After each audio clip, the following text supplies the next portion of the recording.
Hi everyone, welcome to my channel. In this episode, we're going to be talking about secrets behind the image. So I'm going to be revealing kind of how I got that shot, maybe some of the lenses that I use or post-processing techniques. So let's get started. If you are new to this channel, my name is Shannon and I'm a full-time photographer in beautiful British Columbia. Whether you're here to learn, be inspired, or simply enjoy some stunning visuals, you've come to the right place. Subscribe to my channel if you want to see more videos like this.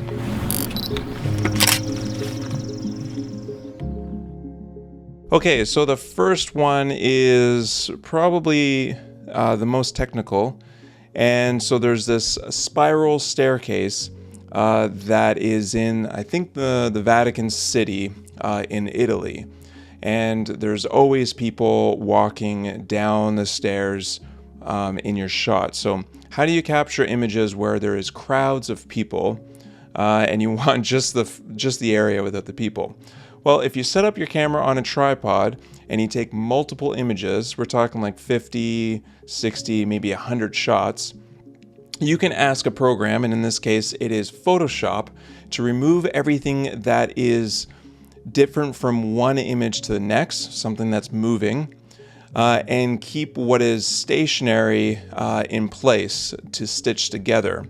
So in this case, it was all the people walking down the steps. It deleted all of those people that were moving from one frame to the next, and it stitched together the pixels that were stationary. Now you want to make sure that that person or those people are going to be revealing the stationary area in behind, because if not, you might get blotches of areas where it shows just the person because you never actually revealed that area in behind. So you might have to do spot removal, cloning, if you don't get enough images.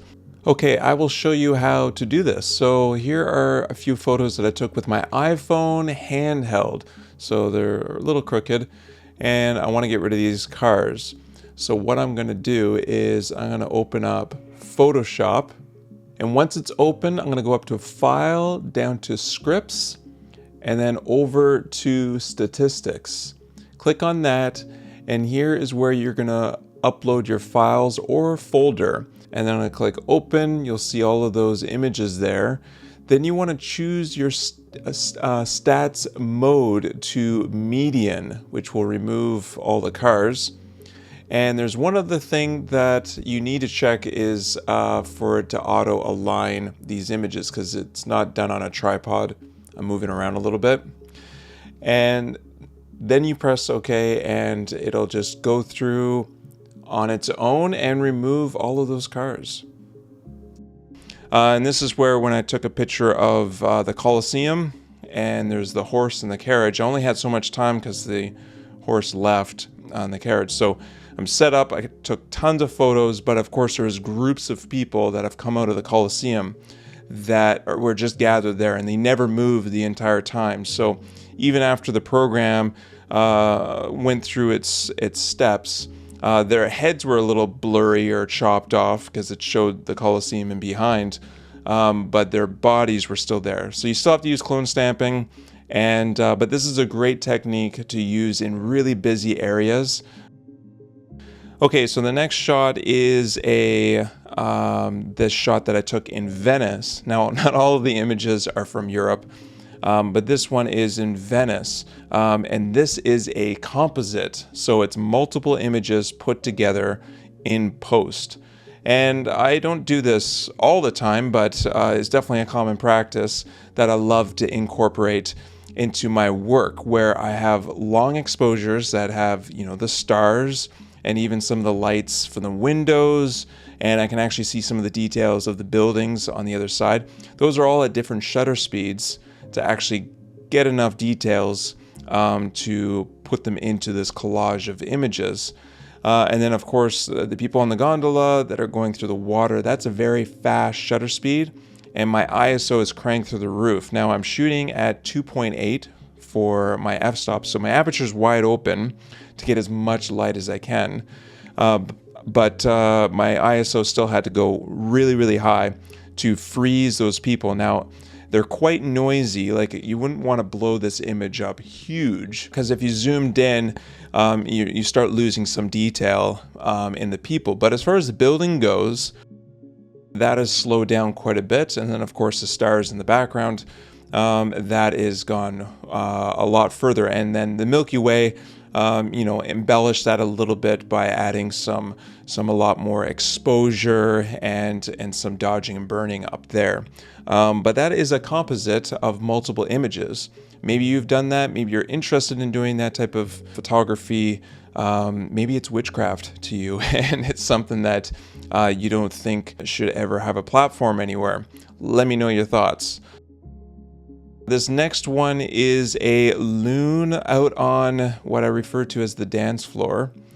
And I got all of these lights. Now, you can recreate this if you have loons in a lake and plenty of mosquitoes, which North America has plenty of areas where there's lots of mosquitoes during the summertime. And that's what all of these lights are. These are backlit bugs out on a lake. And so I was in the interior of British Columbia, and my wife and I were just out in the canoe. She was actually slowly paddling because I didn't want to ripple the water too much and cause some disturbance, and also I didn't want the loons to fly away. They're used to people out on this lake because there's a lot of campers and stuff.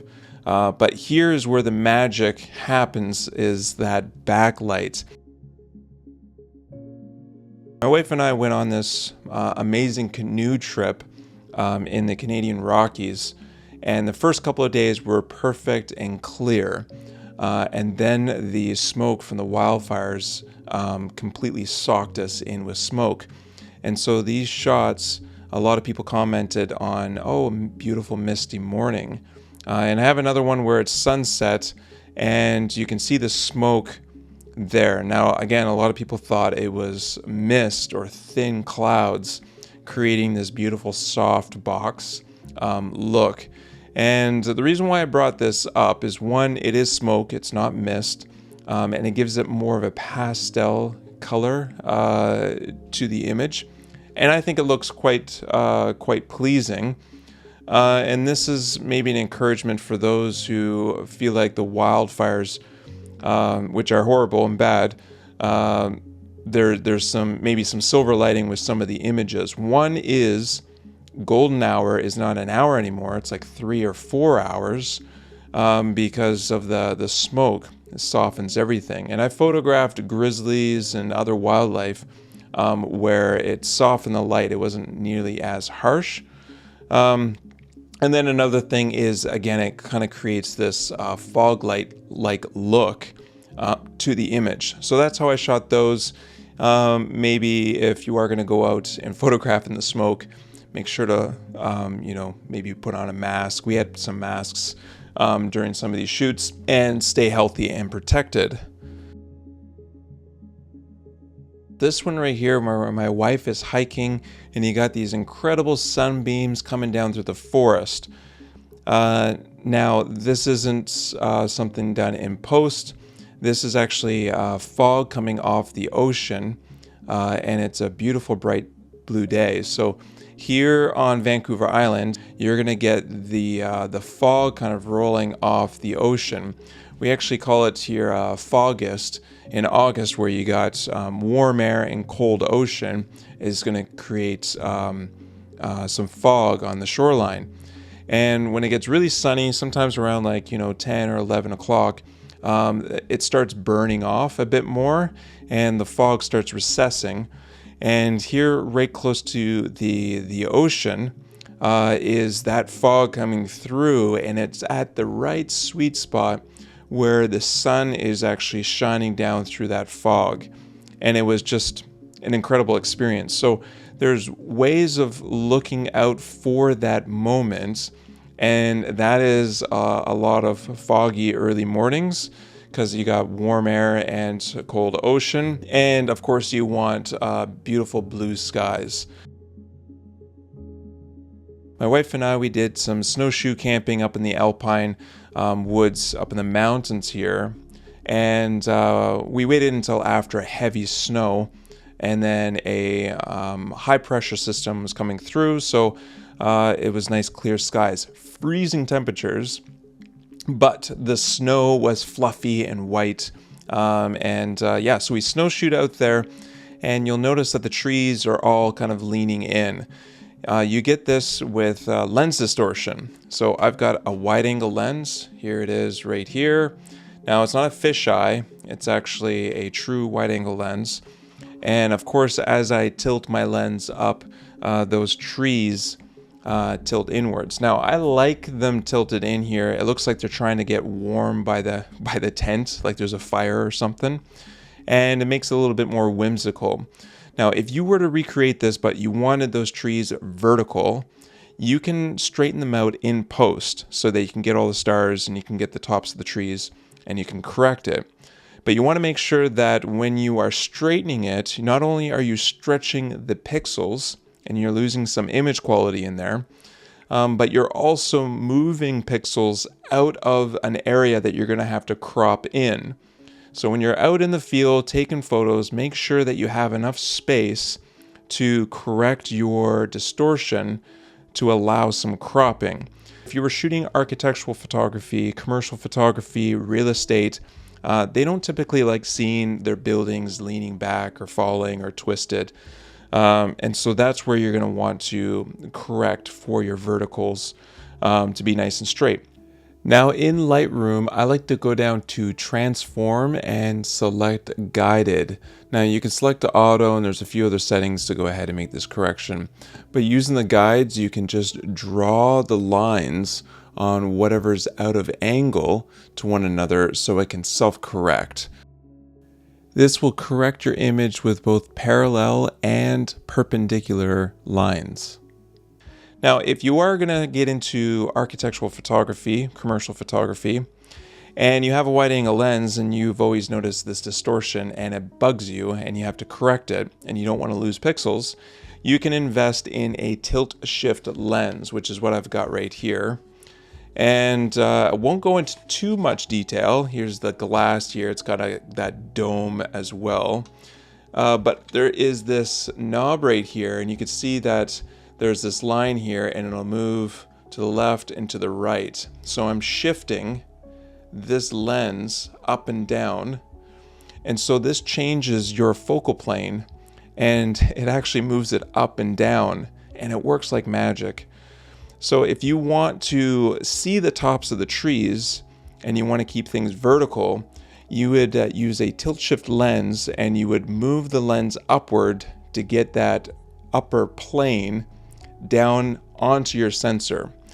Now, if you're interested in learning more about tilt shift lenses and how they work, I can do that in another video and how all of that works, because it's really cool on the angle and the light and how it all goes onto your image sensor to do what it does.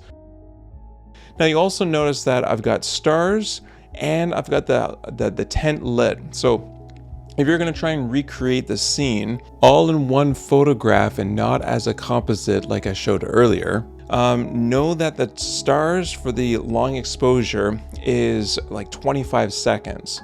So with my wide angle lens, I'm shooting at 14 mils, which is super wide, which will allow me to have an open shutter of like 25 seconds without getting any star trails. So obviously the Earth is spinning, and if I have a long enough shutter speed, you're going to get stars that'll start trailing. Now, Haley's headlamp, my wife, who's in the tent, is much brighter than the stars. So I will open up the shutter, and I'm outside with the tripod, and then I'll tell Haley, all right, turn your headlamp on for 1 second and then turn it back off. And this depends on how bright your headlamp is. And so I had to do it a couple of times because I wanted these trees to be glowing as well, so that the light from the tent is obviously emitting out into the area in which we're tented. And anyways, everything is a nice glow. Well, that's all the secrets for today. Let me know down in the comments if some of these you knew about, maybe you didn't know about. Maybe you want to learn a little bit more about some of the topics that I shared, like the post-processing and removing crowds of people, or the tilt-shift lens. If you like this content, please give me that thumbs up. It helps out the episode and this channel. And if you aren't subscribed, think about subscribing. And I will see you on the next episode. Ciao.